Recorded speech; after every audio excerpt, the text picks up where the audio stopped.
열왕기상을 통해서 솔로몬에 대해서 묵상을 하고 있습니다. 솔로몬 왕은 많은 책을 기록하였습니다. 잠언을 짓고 정리하였고 아가서도 기록하였습니다. 저는 열왕기상을 통해 솔로몬을 묵상을 하면서 솔로몬이 겸손했으나 후에 그의 마음이 돌아섰음을 보고 저도 참 마음이 안타까웠습니다. 이후 솔로몬의 말년이 궁금하여서 솔로몬의 마지막에 쉽지 않은 삶을 산 걸 보고 그의 마음이 마지막에 어떠했을까를 궁금해하다가 전도서를 묵상하게 되었습니다. 솔로몬의 지은 여러 가지 책들은 하나님께서 이 세상에 주신 모든 지혜의 가장 정수입니다. 솔로몬이 왕이 되려 할 그때 하나님께 지혜를 구했습니다. 하나님은 백성을 잘 다스리려 노력했던 그의 마음을 칭찬하시고 앞으로도 영원히 없을 지혜를 무한하게 주셨습니다. 하나님은 또한 솔로몬에게 많은 재물과 명예와 지위도 덤으로 주셨습니다. 그러나 이렇게 하나님의 모든 축복을 누렸던 그의 고백이 그의 삶의 마지막 부분에서 모든 것이 헛되다는 고백이었습니다. 100세 시대나 아니면 현재 기대 수명을 봤을 때 저는 아직 인생의 절반을 못 살았기 때문에 헛되다라는 것의 의미가 크게 와닿지가 않습니다. 아직 깨달을 부분이 너무나도 많아서 그런 것 같습니다. 그래서 솔로몬이 아마 이 기록을 할 무렵에 그의 삶을 살펴보았습니다. 전도서는 솔로몬이 인생을 돌아보던 그의 인생 말미에 쓰여졌다는 것이 성경을 많이 연구하신 분들의 가장 유력한 견해입니다. 솔로몬은 왕위 초반에 형들이 왕이 되려는 시도가 있었습니다. 굉장히 힘이 있고 막강했던 형들이 있었기 때문에 솔로몬의 어머니가 결국에는 다윗 왕을 찾아가서 이렇게 하나님께서 말씀하시고 왕도 말하지 아니하였습니까? 하고 어머니께서 변론해 주는 모습도 볼 수 있습니다. 그렇게 형제들 사이에서 기세가 약했던 가운데 왕이 된 그는 또한 아버지께서 마련해 놓은 것으로 성전을 건축하였습니다. 즉 솔로몬이 가진 무언가로 하나님의 성전을 건축했다기보다는 초반에 그는 하나님의 은혜와 여러 사람의 도움으로 왕의 자리에 앉았습니다. 그러나 하나님께서 무궁무진한 지혜를 주시자 지혜로운 심판을 하고 지혜로운 판결을 하고 지혜를 여러 가지 말하는 순간부터 세계 여러 나라에서 그의 지혜를 듣기 위해 모여들었습니다. 지혜와 지식과 물질과 명예가 넘쳐나고 주변 국가의 관계가 평안해지자 왕의 마음이 돌아섰습니다. 처음에는 그저 이방 여인들이 그들의 신을 섬기는 것을 허락하다가 나중에는 솔로몬이 적극적으로 이방 신들에게 절을 하였습니다. 그것이 그의 인생의 마지막 모습입니다. 그가 하나님께 범죄하자 하나님은 이제 그를 따르던 나라들로 오히려 그를 심판하셨습니다. 이 나라 저 나라에서 그의 적을 하나님께서 일으키셨습니다. 즉 한때는 그를 따르고 그를 칭찬하고 그를 굉장히 훌륭하다고 높이 지켜 세우던 나라들이 이제는 솔로몬의 대적이 된 것입니다. 열왕기상 11장 14절을 읽어보면 여호와께서 에돔 사람 하닷을 일으켜 그의 대적이 되었다고 기록되어 있습니다. 즉 이 대적을 일으킨 것은 스스로도 아닌 여호와께서 일으키셨다고 말씀하고 있습니다.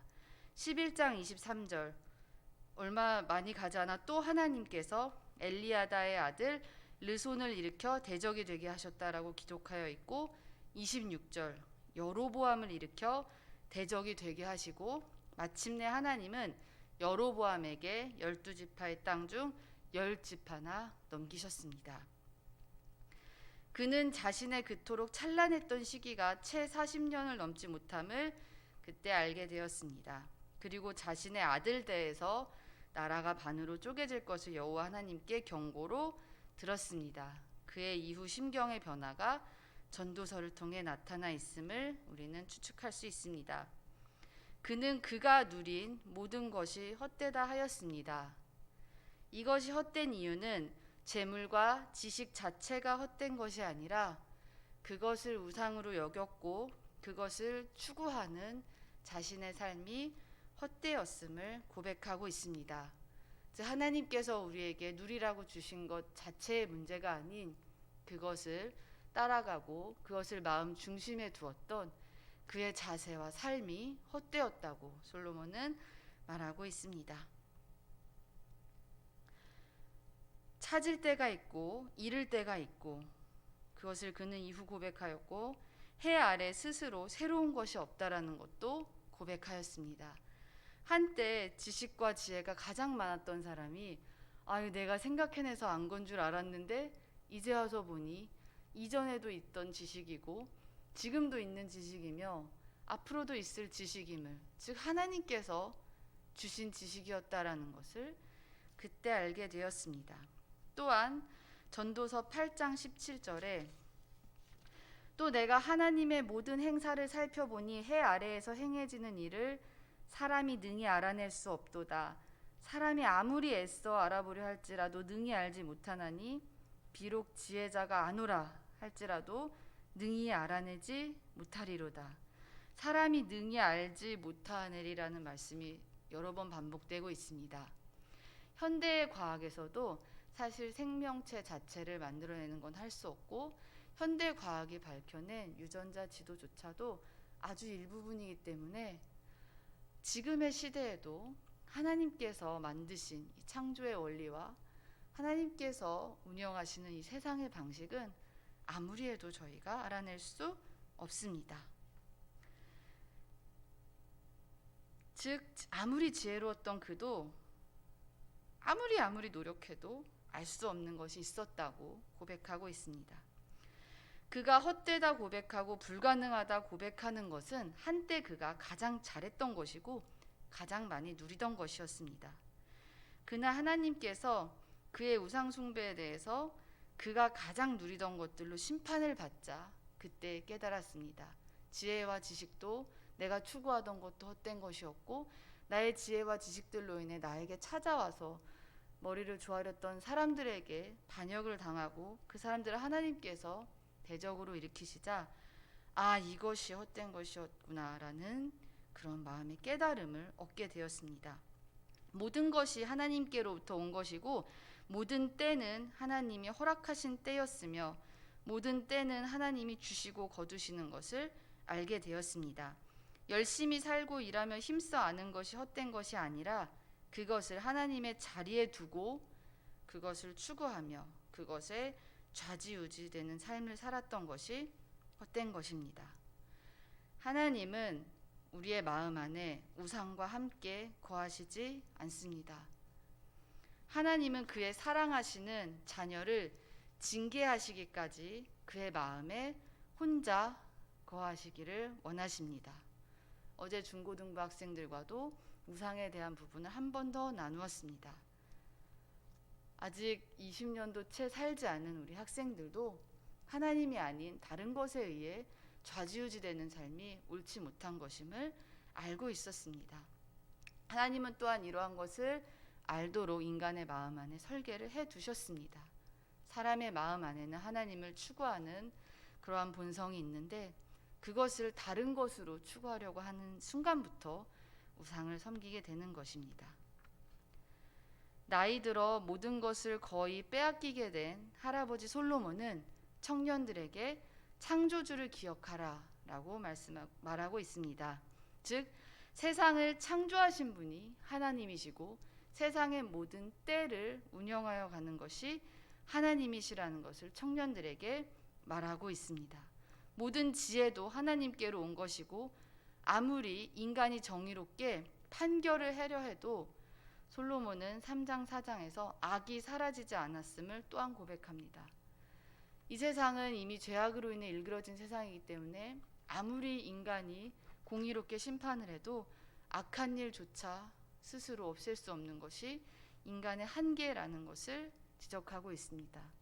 즉 이것은 그러면 아무것도 할 필요가 없다라는 허무한 고백이 아니라 이런 것을 오히려 주장하실 수 있고 이끌어 가실 수 있는 분이 하나님밖에 없다라는 강력한 고백이고 권고입니다.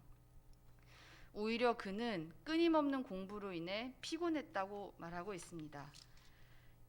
전도서 12장 12절을 읽어보면 내 아들아 또 이것들로부터 경계를 받으라.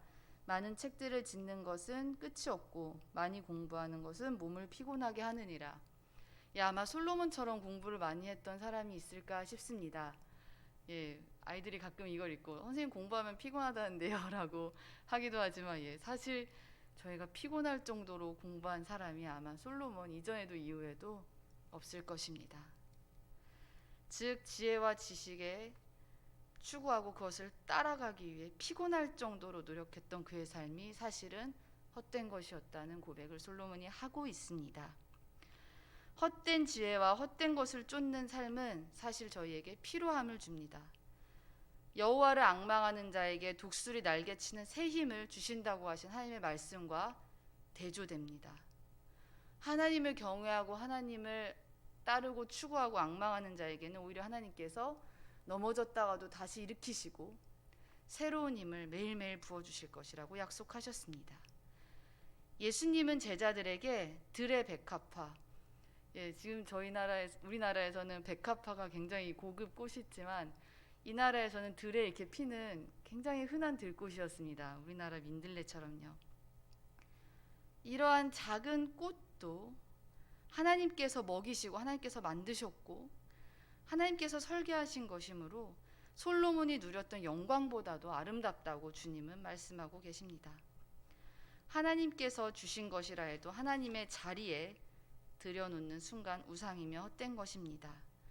그리하여 전도자는 우리의 인생은 결국 하나님을 경외하고 하나님의 말씀을 지키는 것이라고 말하고 있습니다.